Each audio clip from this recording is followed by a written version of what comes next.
है। पहला first features क्या बोला, it is a direct tax, ठीक है। तो डायरेक्ट टैक्स मीन्स क्या बोले थे हम लोग डायरेक्ट टैक्स का लेते এর আগেও পড়েছি। The tax which is imposed and impact on same person। अगर मेरा नाम का टैक्स, मेरा टैक्स हम खुद मेरा नाम पे ही करता है तो वो डायरेक्ट टैक्स है, गवर्नमेंट टैक्स, ठीक है। तो इसका एग्जांपल क्या है डायरेक्ट टैक्स का, इनकम टैक्स, वेल्थ टैक्स अभी एबॉलिश हो गया। वेल्थ टैक्स आगे वेल्थ टैक्स के ऊपर, संपत्ति के ऊपर टैक्स ले लिया जाता था, अब वो क्या हो गया है, वो एबॉलिश हो गया, अब वेल्थ टैक्स नहीं है।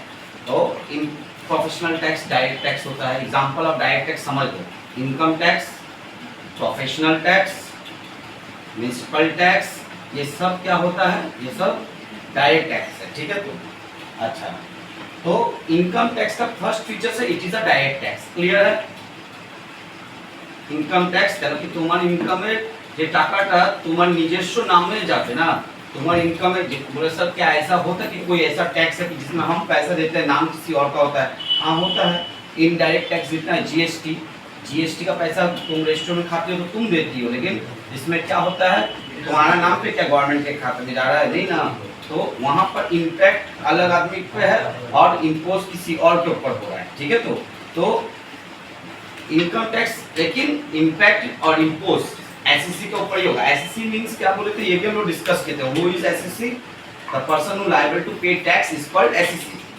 The person who is liable to pay tax is called SSC. तो यहाँ पर एसएससी के नाम पे एसएससी का टैक्स जमा होता है, पेमेंट भी वो करेगा, उसका नाम पे होता है, ठीक है। तो अच्छा next, it is an important instrument of raising resources and reducing disparity. देखो ये इंस्ट्रूमेंट कहाँ से, गवर्नमेंट के पास खुद का पैसा है क्या? गवर्नमेंट के पास पैसा कहाँ से आता है? गवर्नमेंट का पैसा, जो गवर्नमेंट के पास जितना ही पैसा है वो टैक्स के थ्रू आता है, जिसमें दो तरह का tax, direct tax, indirect tax, ठीक है। तो इनकम टैक्स का पैसा जो हो रहा है वो गवर्नमेंट को बहुत हेल्प करता है। जितना ज़्यादा इनकम टैक्स, अभी देखो इनकम टैक्स ज़्यादा कलेक्ट होना स्टार्ट हो गया है, तो क्या हो रहा है कि इसके चलते क्या हो रहा है कि अब गवर्नमेंट का वो जो कन्याश्री, जितना भी वेलफेयर प्रोग्राम है वो अच्छा चला पा रहा है, रोड बन रहा है, ब्रिज बन रहा है, हॉस्पिटल बन रहा है, क्योंकि उन लोगों के पास भी पैसा होना चाहिए ना। कोई गवर्नमेंट तो खुद का पैसा लेकर नहीं आता है, पब्लिक का पैसा। तो पब्लिक का पैसा किस तरह से लिया जाएगा? दो तरीका है, एक हो रहा है डायरेक्ट टैक्स के थ्रू, एक इनडायरेक्ट टैक्स के थ्रू।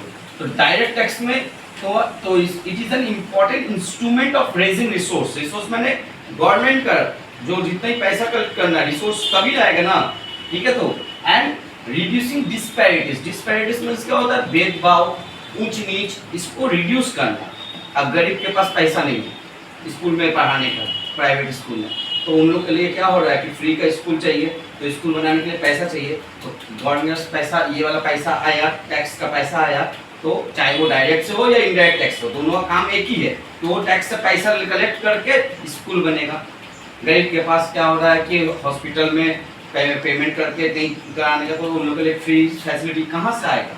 टैक्स के पैसे से ही आ रहा है, ठीक है। तो रोड का हो रहा है, फिर तुम्हारा जो अभी घर मिल रहा है प्रधानमंत्री का, ठीक है, या हम लोग का चीफ मिनिस्टर की तरफ से, तो ये जो सब जितना भी पैसा है, ये पैसा कहाँ से, उन लोग के खुद के पास है?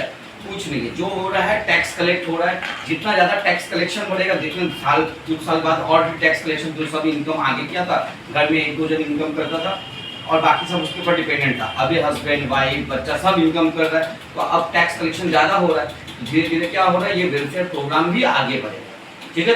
तो रिड्यूसिंग डिस्पैरिटी। अब क्या है कि उसके पास एंड्रॉइड फ़ोन है, अमीर के बच्चे के पास, गरीब को फ्री में एंड्रॉइड फ़ोन 11 के बाद, ठीक है। तो लैपटॉप गाँव को यूपी में लैपटॉप देना स्टार्ट कर दिया था, ठीक है। जाने आने का सुविधा के लिए साइकिल देना है, कि जितना तरह का जो फैसिलिटी प्रोवाइड कर रहा है, इसलिए कि डिस्पैरिटी ना रहे कि एक बच्चा सब सीखे, एक बच्चा को कुछ पता ना, गरीब क्या है इसलिए उसको कुछ पता ना है, ऐसा कुछ नहीं है, ठीक है। तो ये डिस्पैरिटी हटाने के लिए क्या होगा, टैक्स का पैसा बहुत इंपॉर्टेंट रोल अदा करता है, ठीक है। तो माने यदि তুমি ট্যাক্সে টাকা না তোলে তাহলে কি হচ্ছে, এটা রিডিউসিং ডিসপ্যারিটি মিন্স কি হচ্ছে কি, গরিবের লোক খাওয়ার জন্য ওকে ঠিক আছে ক্যান্টিন দিয়ে দিয়েছে, দিদি ক্যান্টিন আছে বলে আছে, ঠিক আছে। তো এই যে টাকা আসছে, হসপিটাল ফ্রি টাকা আসলো, স্কুল ফ্রি, স্কুলের জন্য টাকা করতে হবে, টাকা কোথা থেকে আসবে, সব ট্যাক্সের টাকা আসবে। তো ট্যাক্সের টাকা কালেক্ট করে কি হচ্ছে, ডিসপ্যারিটি গুলো শেষ করছে, বুঝতে পারছিস? এটা বুঝেছিস? ইনস্ট্রুমেন্ট অফ রেজিং রিসোর্সেস টাকা কোথায় থেকে রিসোর্স মানে টাকা, এদিকে টাকাকে রিসোর্স বলা হচ্ছে, ঠিক আছে? তো এই যে ট্যাক্সের টাকা কালেক্ট করেছে এটাই তো ইম্পর্টেন্ট ইনস্ট্রুমেন্ট। এই টাকা দিয়ে কি করবে? রিডিউসিং দি ডিসপ্যারিটি, ডিসপ্যারিটিকে দূর করবে। Next, it is levied on earned income earned during the current FY মানে ফিনান্সিয়াল ইয়ার, ঠিক আছে?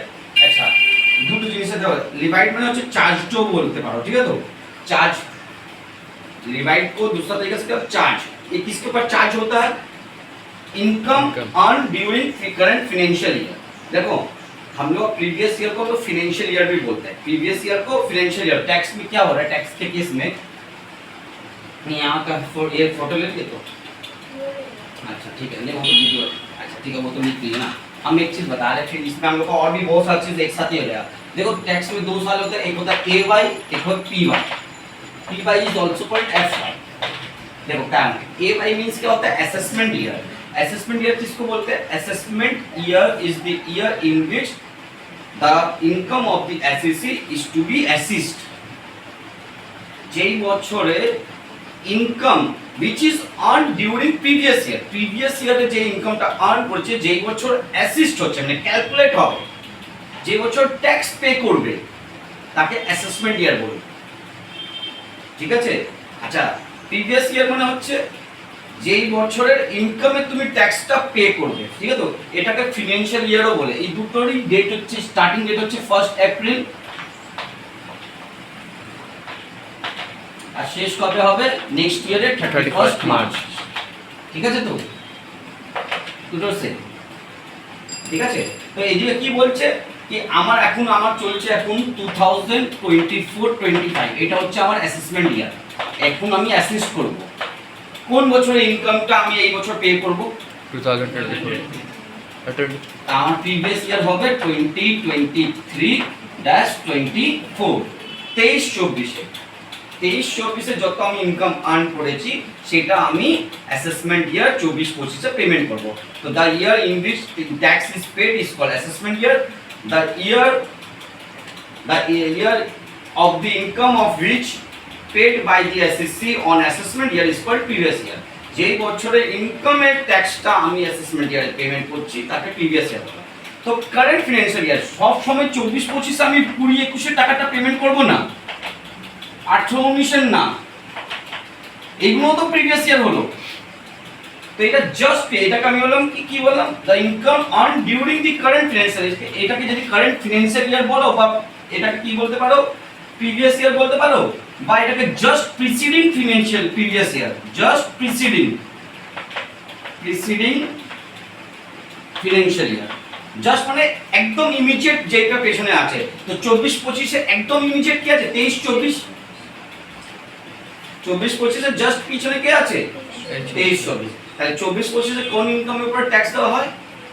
23-24 কারেন্ট ফিনান্সিয়াল ইয়ারে, ঠিক আছে? তো এইটাও ফিচার্স বুঝতে পারলে কি ইনকাম ট্যাক্স সব সময় কি হয়, যে ইনকাম আমি কারেন্ট ফিনান্সিয়াল ইয়ারে আর্ন করেছি তার উপরে ট্যাক্স দিতে হবে। समझ में आया तुम लोग को? नेक्स्ट है एज पर सेक्शन 2 सबसेक्शन 31। ये जानते हो ये किस चीज का सेक्शन है? ये भी हम लोग डिस्कस कर चुके थे। सेक्शन 2 सबसेक्शन 31 ये है पर्सन का। पर्सन नॉर्मली हम लोग क्या करते हैं? इंडिविजुअल को আমরা পারসন ভাবতাম, কিন্তু অ্যাকর্ডিং টু ট্যাক্স কি হলো? পারসন মানে কি হচ্ছে? পারসন মানে হচ্ছে অ্যান ইন্ডিভিজুয়াল, ঠিক আছে? এটাও আমি তোমাদের মনে করাচ্ছি, এটা কিন্তু আমার ডিসকাস অলরেডি হয়ে গেছে। প্রথম তিনটে ফিচার্স তো বুঝতে পারলে না? It is a direct tax, instrument of raising resources. এবার হচ্ছে पर्सन। पर्सन में हम क्या बोले थे कि पर्सन अंडर सेक्शन 2 सबसेक्शन 31 क्या है? An individual, an individual. Next a firm. Firm माने पार्टनारशिप फर्म। पार्टनारशिप फर्म के একটা পারসন ধরা হচ্ছে, ঠিক আছে? তো নেক্সট HUF। HUF মানে কি হয়? হিন্দু আনডিভাইডেড ফ্যামিলি, ঠিক है? नेक्स्ट अ कंपनी, ठीक আছে? फिर AOP and BOI। AOP means क्या होता है? एसोसिएशन ऑफ पर्सन, और BOI मतलब क्या होता है? Body of individual. ठीक है, हम इसके बारे में भी बताए थे, पहले हम ऊपर 4 बताते तब पूरा बता देते हैं, उसके बाद हम इसको डिस्कस करते हैं, क्योंकि यहीं पर ही जाके तुम लोगों का जब एग्जांपल आता है ना तो प्रॉब्लम होता है।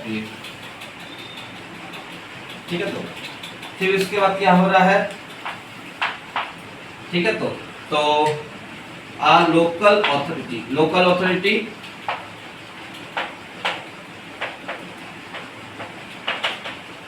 ठीक है, तो फिर 2 3 and artificial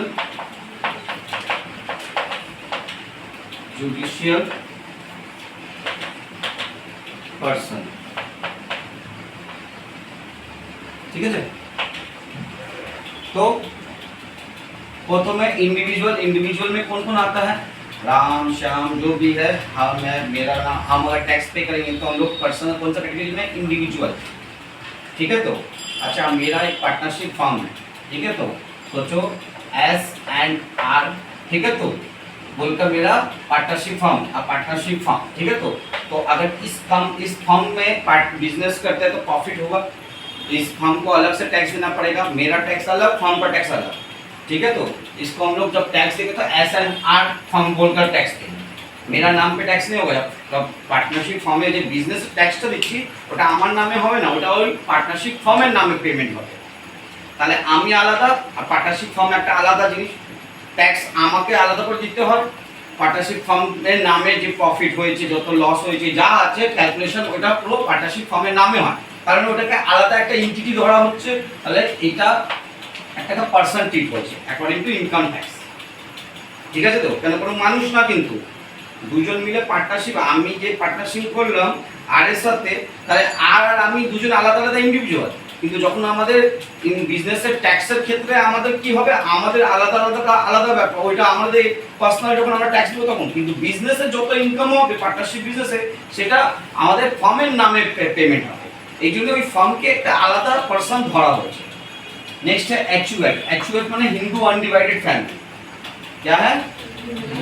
Hindu undivided family. Hindu undivided family में कहानी क्या हो रहा है कि जितना भी सोचो तुम्हारा फैमिली बिजनेस होता है ना, भट्टाचार्य एंड ब्रदर्स। ठीक है, तो तुम लोग बुक में ही लिखा होगा शायद भट्टाचार्य ब्रदर्स, देखो बुक का भी एडवर्टाइजमेंट कर दिया। तो जो भी है, तो भट्टाचार्य ब्रदर्स, तो ये क्या लोग भाई लोग का पूरा मतलब कि जॉइंट फैमिली जो बिजनेस होता है, अब उसमें मेंबर लोग खुद का अपना इनकम का टैक्स देगा, वो अलग मैटर है। लेकिन ये फैमिली बिजनेस का जो हो रहा है HUF का, उसका नाम किस नाम पे होगा? जैसे भट्टाचार्य ब्रदर्स, तो भट्टाचार्य ब्रदर्स को भी अलग से टैक्स जमा देना है। एंड टैक्स के नजर में क्या हो रहा है? भट्टाचार्य ब्रदर्स एक अलग एंटिटी, एक अलग पर्सन है, एक अलग से पर्सन बोला जा रहा है। ठीक है, तो ये बोलना बुझते पारली कि भट्टाचार्य ब्रदर्स HUF হচ্ছে যেটা জয়েন্ট হিন্দু ফ্যামিলি বিজনেস। সেকেন্ডটা আমরা হিন্দু আনডিভাইডেড ফ্যামিলি বলে যে বিজনেসটা আমাদের আছে, ওই বিজনেসে হিন্দু আনডিভাইডেড ফ্যামিলির মধ্যে যে বিজনেসগুলো আছে বা কোনো ধরনের ইনকাম হচ্ছে, তার head, who is the head of HUF? कर्ता। ठीक है, तो हम लोग बोलते हैं पहले बोला जाता था कि हाँ पति को बोला कर्ता, क्योंकि उसके बिना कोई और कुछ काम नहीं करता, वही सब काम करता, अब दोनों मिल के करता है, इसलिए कर्ता गायब हो जा रहा है। ठीक है, तो लेकिन कर्ता में कर्ता इसलिए बोला था, कर्ता मतलब होता है head of the family, who is called कर्ता? हेड ऑफ द HUF, जो सबसे हेड होगा। दादाजी है तो दादा परदादा, जो लास्ट एकदम टॉप मोस्ट में। ठीक है, तो वो तो ज्वाइन कर देगा बिजनेस टैक्स का। ठीक है, जो भी है, क्योंकि वो सारा जिम्मेदारी वही लेते हैं। ठीक है, तो ऑब्वियसली ठीक है, तो सब कुछ इनकम हो, जो भी चीज का सब उसी के नाम पे ही होगा। ठीक है, तो यहाँ पर HUF के नाम पे अलग, भट्टाचार्य ब्रदर्स नाम है अलग করে ট্যাক্স হবে, মেম্বারদের তো হচ্ছে। ঠিক আছে, সেটা আমি পড়াবো এক্সাম্পশন ইনকামে, মেম্বারদের ট্যাক্স হবে হবে না, যদি ফ্যামিলি বিজনেস থেকে হয় সেটা আমি এক্সাম্পশনে ভালো করে বোঝাবো। এখন আমরা তো এক পার্সন পড়ছি, পার্সন খালি এত মনে রাখবে কি ভট্টাচার্য, সুরেশ ভট্টাচার্য, বিনোদ ভট্টাচার্য যেই হোক, কিন্তু ওদের ভাইদের যত আলাদা আলাদা সেই আলাদা ব্যাপার, কিন্তু ওদের এই যে বিজনেস আছে, এই বিজনেসের নামটা কি দিয়ে ট্যাক্স জমা হবে? ভট্টাচার্য ব্রাদার্স। কেন? এটা HUF। ঠিক আছে, তো এবার নেক্সট कंपनी, कंपनी में देखो कंपनी को भी एक अलग पर्सन पकड़ा गया, याद है ना तुम लोग बताए थे बिजनेस स्टडीज में कि कंपनी क्या हो रहा है। जैसे हम लोग का कोई प्रोडक्ट खराब होता है, हम लोग किसको बोलते हैं कि क्या है, ये रिलायंस का माल खराब है, या हम लोग उधर जियो का ये लूट रहा है, तो जियो कोई इंसान है क्या? तो तुमने जियो का पैसा बढ़ रहा है तो जियो जियो मतलब कि लेके उसको आगे अच्छा होता है, तभी जियो खराब बोल रहे हो। लेकिन वो कंपनी भी एक आर्टिफिशियल पर्सन है, उनको तो हार्ड मार्क्स से कोनो तो मनुष्य नहीं, ठीक है, तो उसका तो कोई एकदम फिजिकल एग्जिस्टेंस नहीं है, लेकिन as per law income tax law created किया गया है, क्योंकि टैक्स जमा देने का, क्योंकि उसका खुद का बिजनेस करता है। अच्छा कंपनी क्या होता है कि प्रॉपर्टी खरीदता है तो this property belongs to Reliance limited, Tata limited होता है ना, तो यानी वो लोग सब कॉन्ट्रैक्ट में आ सकते हैं। उसके बारे में पूरा फीचर्स हम लोग बिजनेस स्टडीज में हम लोग कंपनी का जब पढ़ा रहे थे तब बताए थे कि वो कैसे एग्रीमेंट कर सकता है, उसका सील जो है वही उसका जैसे इंसान का सिग्नेचर होता है उसमें सील दिए थे। तो ये कंपनी, ठीक है, तो कंपनी का एग्जांपल याद रखना, A limited, B limited, X Y limited, जो भी है ये सब कंपनी है। इन लोग कंपनी के नाम पे टैक्स अलग होता है, इसलिए टैक्स केस में। अब आता है एओपी बीओआई। एओपी মানে হচ্ছে অ্যাসোসিয়েশন অফ পারসন, আর বিওআই মানে হচ্ছে বডি অফ ইন্ডিভিজুয়াল। তোমাদেরকে আইডেন্টিফাই করতে দিবে, তোমরা ভালো করে বুঝে রাখো। যেমনি কোনো ক্লাবে আমরা কি হচ্ছে 10 জন আমাদের পার্সন আছে, আমরা মিলে একটা ক্লাব তৈরি করলাম, ঠিক আছে, তো যে আমরা ক্লাব তৈরি করি, ঠিক আছে, তো ক্লাবের যত লোক আছে সব ইন্ডিভিজুয়াল আছে, রাম শ্যাম যদু মধু সব ইন্ডিভিজুয়াল, ঠিক আছে, ঠিক আছে। স্পোর্টিং ক্লাব বা রাখি সংঘ, ঠিক আছে, তো এই যে হচ্ছে এদিকে যতজন আছে সব ইন্ডিভিজুয়াল আছে। তো যখন ইন্ডিভিজুয়ালরা একটা গ্রুপ করে কোনো ধরনের কোনো গ্রুপ করে মিলে কিছু কাজ করছে, এটা কি হলো, ওটা হচ্ছে বডি অফ ইন্ডিভিজুয়াল। কেন সব ইন্ডিভিজুয়াল আছে, তারা গিয়ে মার্জ হচ্ছে, অজয় বিজয় সুজয় রাম শ্যাম যত আছে সব ইন্ডিভিজুয়ালরা ম্যাচ করছে, মিলে বলছে আমরা চলো ক্লাব করবো এই করবো, তো ওদিকে বডি অফ ইন্ডিভিজুয়ালের গল্প।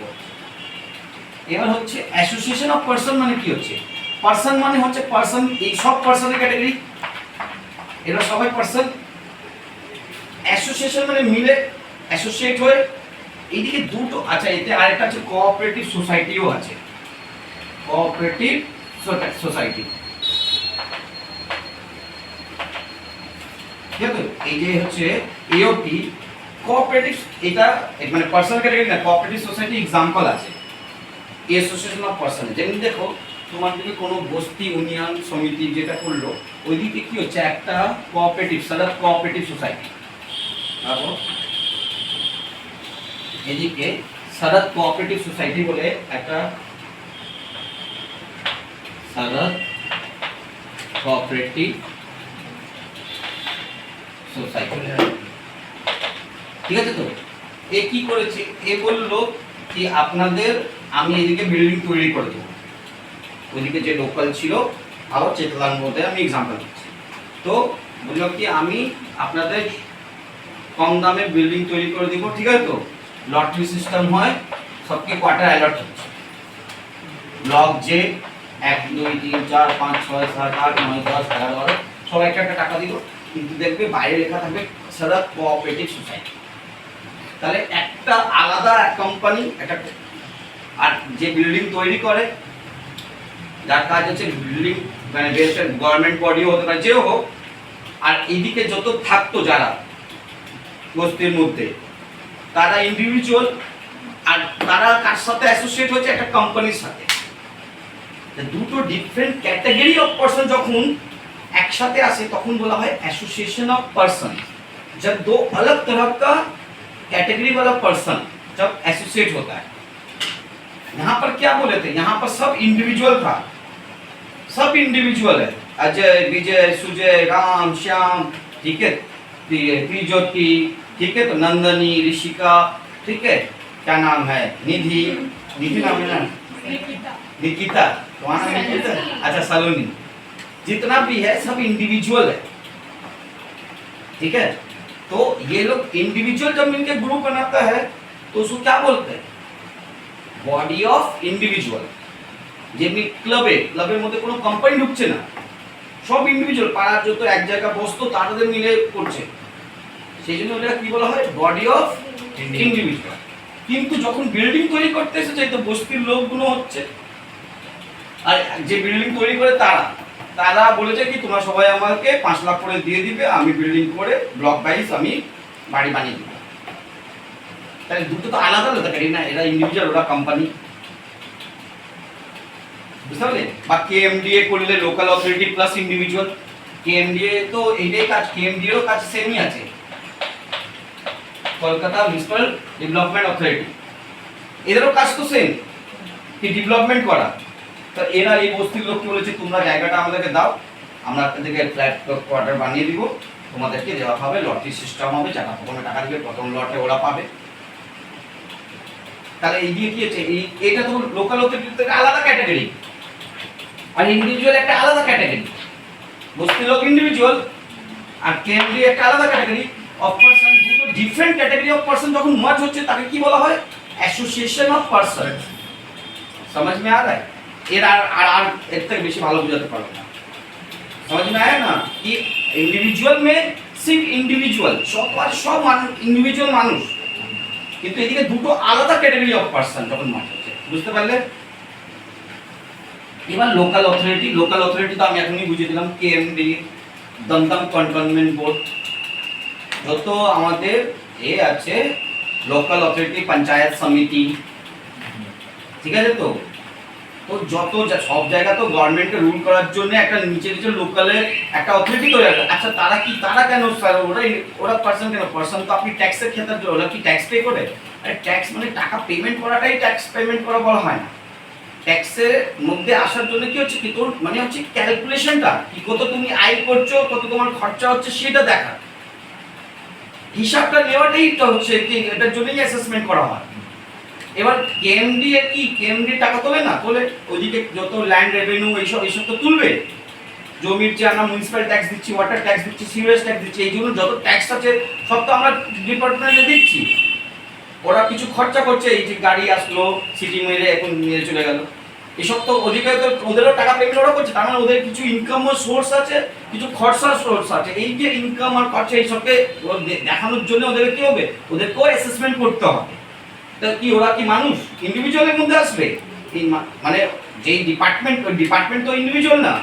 সেকেন্ড ক্যাটাগরি হচ্ছে ওরা কোনো পার্টনারশিপ ফার্ম চলছে না, ওটা কোনো হিন্দু আনডিভাইডেড ফ্যামিলি না, ওটা কোনো কোম্পানি না, কেএমডি কোনো কোম্পানি হতে পারে না, ওটা কোনো অ্যাসোসিয়েশন অফ পারসন বা বডি অফ ইন্ডিভিজুয়াল না।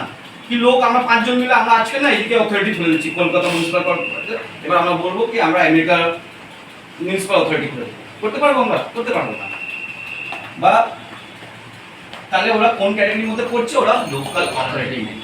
যত গভর্নমেন্টের লোকালাইজ যে বডি আছে যারা ট্যাক্স রেভিনিউ জেনারেট করছে, যত মানে সাফ সাফাই খরচা হচ্ছে, যেখানটার পার্টনার সিভেজ ফ্যাসিলিটি চেকিং করা, এই সব কাজ করছে, এইসব ওদের দায়িত্বের মধ্যে পড়ছে। ওরাও অ্যাসেসমেন্ট করে, কিন্তু ওদের অ্যাসেসমেন্টের উপরে কে লেখা আছে, যেদিকে লেখা আছে কলকাতা কেএমডি লেখা আছে, তার পাশে ব্র্যাকেটে কি আছে আর লোকাল অথরিটি, তাদের ওদের আলাদা নিয়ম হবে, ওদের জন্য আলাদা নিয়ম। কেন? এই সবার জন্য আলাদা আলাদা নিয়ম আছে ট্যাক্সের মধ্যে।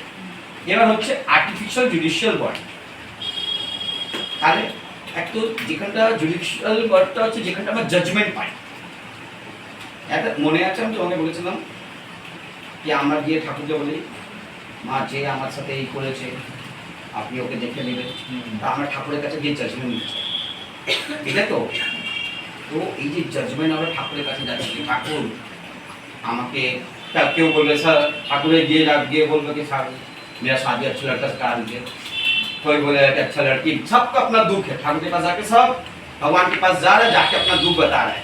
आगे तो पिक्चर का लास्ट सीन वही ठाकुर का वो घंटी पकड़ा हुआ ही सीन दिखता नहीं था, अमिताभ बच्चन पकड़ रहा है, ठीक है? तो अब वहाँ से जो भी है तो हम लोग वहाँ का जजमेंट मांगते हैं। तो जो जजमेंट देगा ना, आप बोले सर ठाकुर की टैक्स जमा है, ठाकुर की इनकम करे, ইনকাম কালী মা দিয়ে দিয়েছিলেন, তারাপীঠে কি আর মানুষ ডোনেশন দিচ্ছে না, এত টাকা যাচ্ছে না, साईं बाबा मंदिर तिरुपति इतना पैसा उधर जमा हो रहा है, उसका हिसाब नहीं देना होगा। टैक्स पेमेंट का बात यहाँ नहीं हो रहा है, हिसाब लेना अलग। टैक्स का असेसमेंट मतलब होता है कि हिसाब रखना। ट्रस्टी लोग जो लोग होते हैं ना, वो काली माँ का ट्रस्ट में जो पैसा का हिसाब रखता है उन लोग को भी गवर्नमेंट को देना होता है कि काली माँ का इस पर कितना चढ़ावा है, कितना टैक्स টাকা জমা হয়েছে। এর ট্যাক্স পে কথাটা এখন না, ওটা আমি ইনকাম এক্সাম্পশন ইনকামে পড়াবো, ঠিক আছে? কোন ইনকাম এক্সাম্পটেড আছে, জনের ইনকামে আপনাদের ছাড় দেওয়া হয়েছে যারটা, সেটা আলাদা। এখন আমি বলছি কি অ্যাসেসমেন্ট হচ্ছে কি হচ্ছে না। অ্যাসেসমেন্ট হলে কালিমারকে যদি আমি ওর কালিমার ওনার ইনকামে আমি যদি আমি অ্যাসেসমেন্ট করি কি কত কালীঘাটে কালিমার যে হচ্ছে তার ওনার ইনকামে কত হচ্ছে, এই যে টাকা জমা হচ্ছে এই হিসাবটা কিভাবে রাখবো? Artificial judicial person. আর কি আছে? ঠাকুর ছাড়া আর কেউ নেই? হ্যাঁ আছে। আমাদের ক্যারিয়ার রেজাল্টটা কে দিচ্ছে, জাজমেন্ট কে দিচ্ছে? West Bengal board of secondary education. আমাদের 12 এ West Bengal council of higher secondary education. তারপরে ক্যালকাটা ইউনিভার্সিটি, তাহলে যত ইউনিভার্সিটি আছে, কলেজ আছে, স্কুল আছে, এরাও তো জাজমেন্ট দেয়, কে পাস কে ফেল, তাহলে এরাও আর্টিফিশিয়াল জুডিশিয়াল বডি আছে, ঠিক আছে? তো সাতটা পুরো সব বুঝে গেছো ইন্ডিভিজুয়াল কাকে বলে। এবার আমরা দেখো একটা ছোট জিনিস, আমরা ডাইরেক্ট ট্যাক্স পড়াচ্ছিলাম কিন্তু ওইদিকে একটা ওয়ার্ড আসলো পার্সন, তোমাকে ওইটা বোঝানো। পার্সনের সেকশন আছে, সেকশন 2 সাবসেকশন 31 সেকশন 2 সাবসেকশন 31। এটাতে তোমার পার্সনে যখনই কোনো ডেফিনিশন লিখবে পাশের সেকশনটা লিখবে, ঠিক আছে তো? আর এবার তো তোমাদের এমসিকিউ প্যাটার্ন, তোমাদের তো লং আনসার না, তোমাদের জিজ্ঞেসই করবে কি what is the section of person, 232 231 234, ठीक है? तो सेक्शन याद रखना है। तो चलो आप देखते हैं,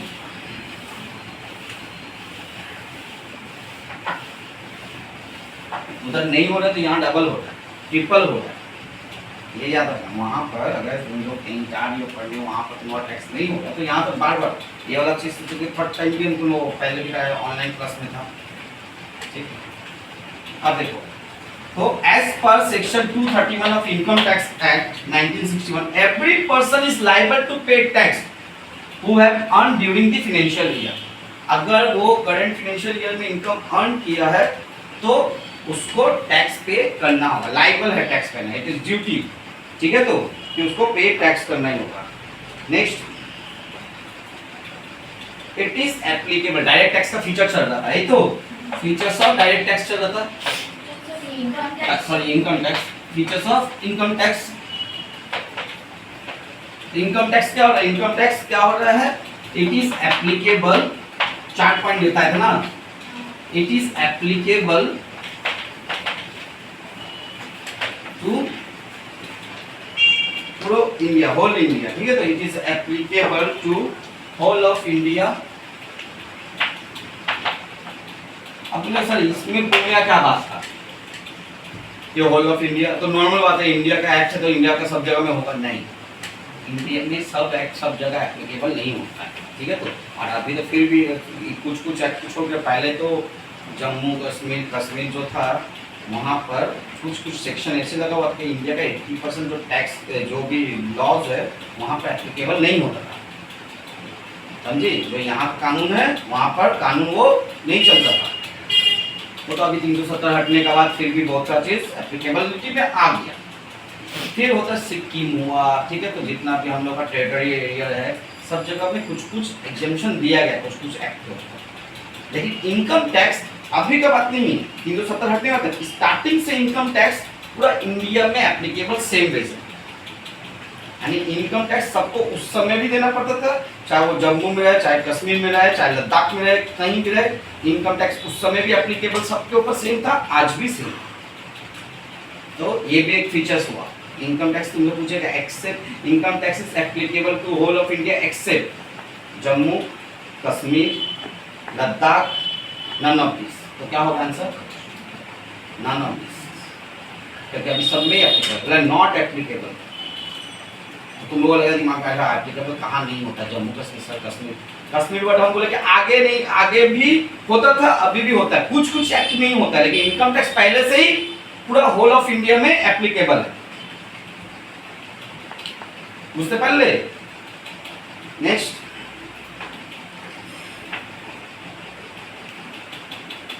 मैंडेटरी पेमेंट है, ठीक है। तो इट इज मैंडेटरी।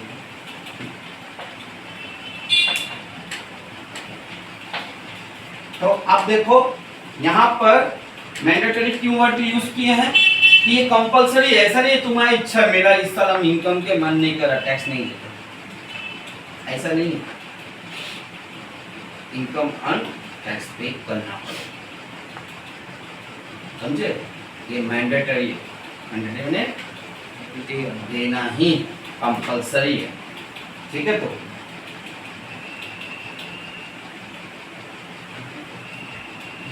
देखो अब ये इसका जो स्ट्रक्चर ये नॉर्मेटिव है, the structure of income tax is normative. क्यों नॉर्मेटिव मतलब क्या है? जो कम इनकम करता है वो कम टैक्स देगा, जो ज्यादा इनकम करता है वो ज्यादा टैक्स देगा। जीएसटी में तुम गए, एक गरीब भी है साउथ सिटी मॉल में टॉप फ्लोर में बर्गर पिज्जा खा रहा है, और एक करोड़पति का बच्चा गया, अल्टीमेटली दोनों को टैक्स सेम देना पड़ता है। हाँ तो क्या आलादा दिता है কম দামে বার্গার দিবে, হ্যাঁ বল, সবাইকে তো একই দিতে হবে, ওইটা ইনডাইরেক্ট ট্যাক্স, বুঝতে পারলি, সবার জন্য সেম। তুই কোথা থেকে আসছিস দেখা যাবে না, তুই যদি কিনেছিস आईफोन तक তোকেও তো टैक्स দিতে হবে, ठीक है। तो आज यदि अरबपति का भी बच्चा आईफोन है तो उससे भी वही लेके ये तो अंबानी का बच्चे से ज्यादा टैक्स लेते हैं, ऐसा कुछ होगा क्या? लेना टैक्स तो सबके लिए सेम है। कौन सा tax? Indirect tax. Indirect tax ऐसा है कि तुम 1 लाख कमाती हो, हम 10 लाख कमाते हैं, ये 50 लाख कमाती हो, 1 करोड़ कमाती हो, 10 करोड़ कमाती है, सबका सेम होगा? होगा क्या? ऐसा नहीं होता है। इसका स्लैब 2.5 लाख तक का में कुछ नहीं, फिर 2.5 लाख से 5 लाख का 5%, 5 लाख 5 लाख से 20%, फिर 30%, फिर और ज़्यादा जितना इनकम बढ़ते जाएगा सरचार्ज आएगा। मतलब क्या होगा, जैसे जैसे इनकम बढ़ती जाएगा टैक्स का रेट बढ़ते जाएगा, जो ज़्यादा इनकम करता है वो ज़्यादा टैक्स पे करेगा, जो कम इनकम करता है वो कम टैक्स पे करेगा। समझ में आया अब ये लाइन का मतलब? ये the structure of income tax is normative, समझे? বুঝতে পারলি তো? তাহলে এই ফিচারটা, আরে পয়েন্ট